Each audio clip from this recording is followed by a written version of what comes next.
we about to watch Are We Witnessing the Greatest Peak in NBA History, man? Best basketball player Nikola we've Jokic. ever seen. Look like. Many fans would point out Michael Jordan from 1988 to 1991 as the absolute best version of a player they've ever seen. LeBron from 2010 to 2013 might also be the best version of any player in the game's history. But there have been a lot of great players who have had a lot of incredible seasons. 2000 Shaq, 2016 Curry. Maybe your choice is MVP and Defensive Player of the Year Hakeem in 94, or 03 Duncan, or maybe Bird in 86. But maybe a better way to visualize this question is this. A chart of the 100 greatest three-year peaks in modern NBA history, with box plus minus on the y-axis and win shares per 48 on the x-axis. The further up a player is, the more productive and efficient their peak was. The further right, the larger their impact was on their team's winning. And even towards the bottom of this chart, you'll find some great names like Ray Allen. Hey, DeMarcus Cousins said, fuck the team.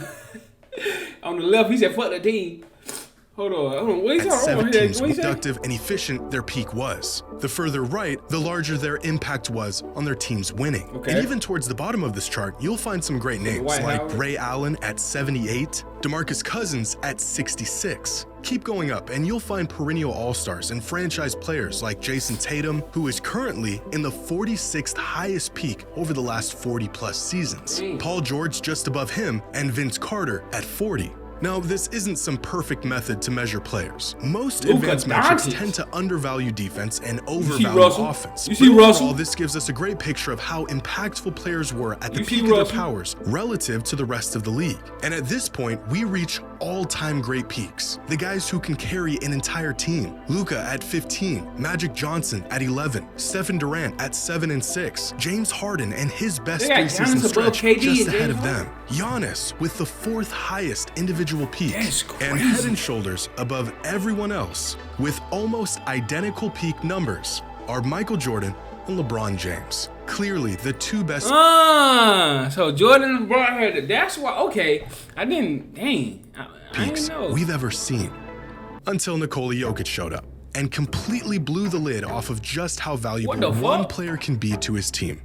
Is Nikola Jokic the best version of any basketball player? What the hell? 13.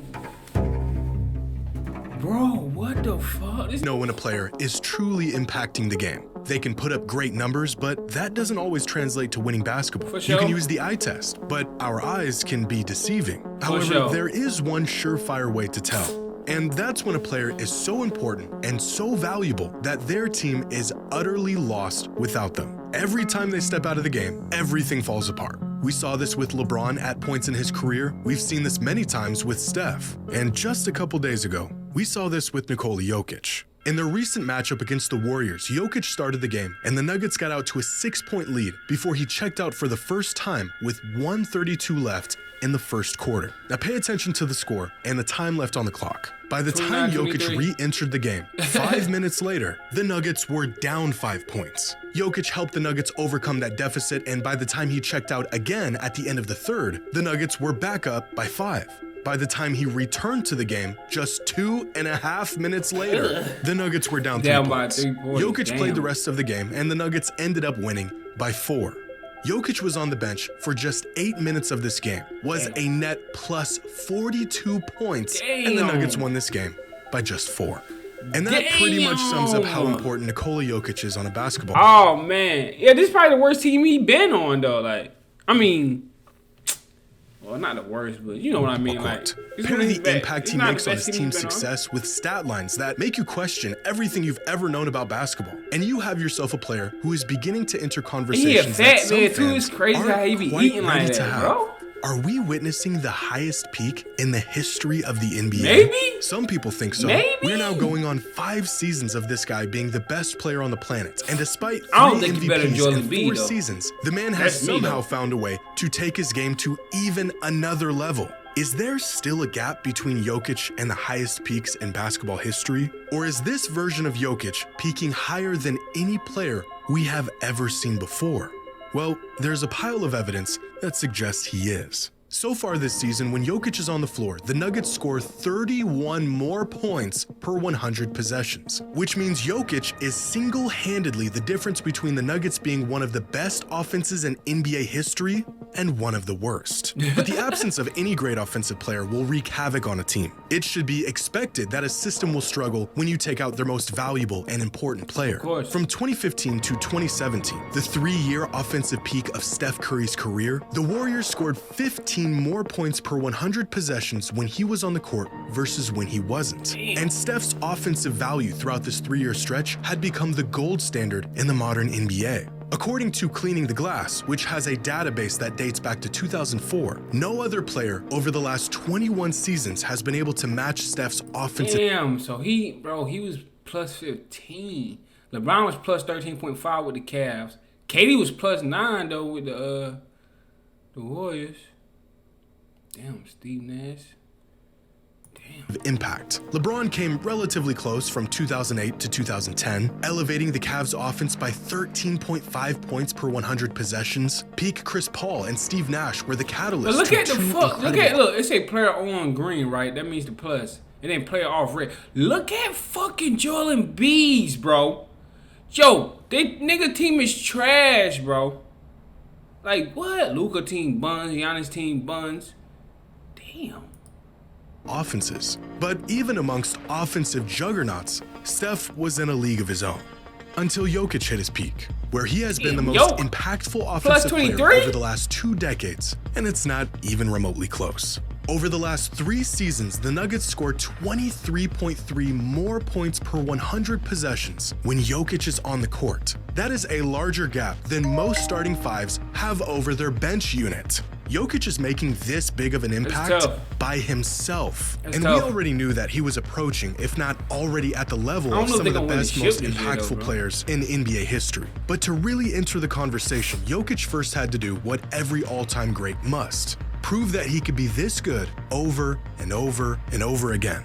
That his dominance transcended who you put around him, and that his impact wasn't some 3-year abnormality. And he's now done that. He's way past the point of skepticism, and now entering the point where we have almost built a tolerance to his absolutely mind-bending stat lines. Basketball Reference cites a season where a player achieves a box plus minus of 10 or more as an all-time great season. As they put it, think peak Jordan or LeBron. And only 16 players in the history of the NBA have achieved this mark for a single season. Only 4 of these 16 players have achieved this mark in multiple seasons. Those players being LeBron, Jordan, Giannis, and Chris Paul. Nikola Jokic has a box plus minus of 10 or more for his entire career. Easily the highest BPM of any player in NBA history. In fact, there have only been 8 individual seasons where a player logged a box plus minus of at least 12. LeBron James did it once back in 2009, the most productive and high usage season of his entire career. Michael Jordan did it twice, once back in 1988, arguably the greatest individual season in NBA history and the best statistical season of his career, and again in 1991.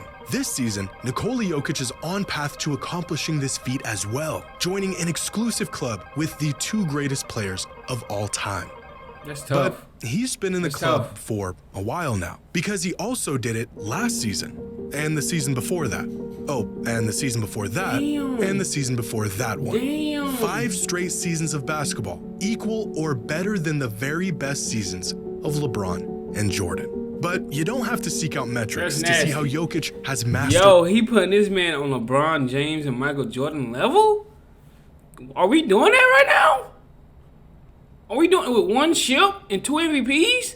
Are we doing that? The game.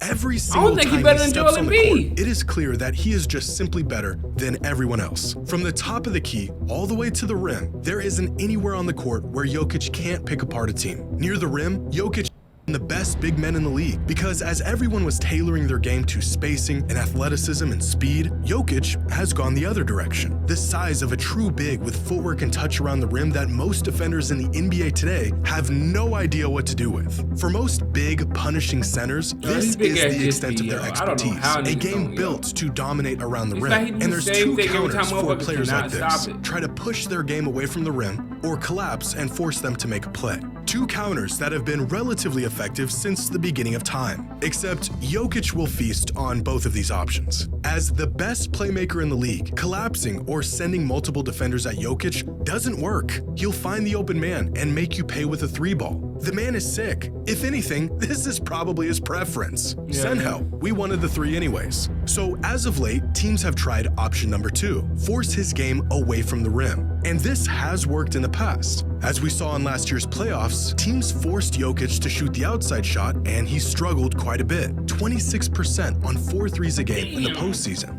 This was the chink in his armor. Well, at least it was. Because this season, Jokic is shooting 50% from 3 on 4.2 attempts per game. 50%. The second most efficient three-point shooter in the league among all players shooting at least 4 threes a game. So he can crush you around the rim, and you don't even want him to get the ball down there. But he's now one of the most efficient three-point shooters in the league, so we can't let him operate however he wants out there. So let's play him close. Put a big body on him, deny the passing lanes, and get physical. Again, a tactic that worked against Jokic about as well as any other. Except that doesn't work either, because Jokic also has the ability to put the ball on the floor and go downhill, which shouldn't be possible for a guy his size, but he does it. And once he gets to the middle of the floor, well, now you've lost. In the NBA, a player's gravity is a concept that has really become one of the most valuable things to possess. This is what offensive gravity looks like. When Jokic gets to this spot, the defense completely sinks in and bends however he wants it to. From here, he becomes the most lethal offensive weapon the game has ever seen, with the size, IQ, and skills to do whatever he wants. From this spot, there really isn't anything preventing Jokic from at least getting the shot that he or his team wants. Again, the best passer and playmaker in the league, so he'll find the open man if and when you close on him. Give him space, and he's capable of hitting the shot all day long. Or maybe he'll just put his back to the basket and back you into oblivion while you question if all that time you spent in the weight room was really worth it. Peak Jokic doesn't really have any weaknesses on offense. At the moment, not only is there no consistent, tangible way of stopping him, it looks like there isn't even a way to slow him down. And although this can be said about a few players who hit all-time high peaks, there may not be another player who is as consequential to their team and its success as Nikola Jokic is. So far this season, Jokic touches the ball 113 times per game. That's any time he receives a pass. I don't know how his big ass keep doing. That's why he get tired in the playoffs, bro. What the fuck is you doing in the regular season, touching the ball 113 times a game? Well, I think he more impactful to his team than anybody ever was, but better player, no. But to his team, or grabs he a rebound. Definitely needed it. A mark ain't that got leads the NBA by a country mile. But the crazy part is that the Nuggets only have 100 possessions per game this season, which means on average, Jokic touches the ball not just every single Nuggets possession, but multiple times on several possessions. In fact, since the NBA introduced tracking data back in 2014, here are some all-time great players and how involved they were in their team's system throughout their 3-year peak, how many touches per possession they were getting. And across the board, all of them are floating between 0.6 and 0.8 touches per team possession, with LeBron, Harden, and Luka carrying the heaviest load of anyone. Luka even approaching a 1-to-1 touch-to-possession ratio throughout the last 3 seasons. That's crazy, the Mavericks needing him to be involved in nearly every possession. And still, Jokic is on a whole nother level, where he is being utilized on virtually every single possession in every single game for 3 straight seasons. So not only does Jokic statistically contribute more to his team's winning, the load he is burdened with dwarfs even the greatest high-impact players over the last decade. Jokic isn't just the most important piece in Denver's offense, he is Denver's offense. Which brings us to the one glaring pitfall for Jokic's case as truly the highest peak of any player ever: defense. A solid defensive player at his best, and a net negative player at his worst. And this is the one factor that may prevent him from peaking higher than anyone else. There's 2 sides of the ball. He's the best we've ever seen on one side, and he's okay on the other side. Meanwhile, there have been many great players that have been incredible on both ends. Mike, LeBron, Kareem, Duncan, Kobe, Hakeem, even Shaq and Bird were great defensive players at the peak of their powers. Jordan was almost as impactful on offense as Jokic is, while being one of the best defensive players in the league at his peak. Same goes with LeBron. And because most advanced metrics neglect defense or measure it incorrectly, the impact they had on the game doesn't quite translate to the numbers we see on the back end. For example, this season, even the best all-in-one metric, estimated plus-minus, has Jokic in the 92nd percentile on defense, with an EPM of plus 1.4, ahead of players like Drew Holiday and Jason Tatum.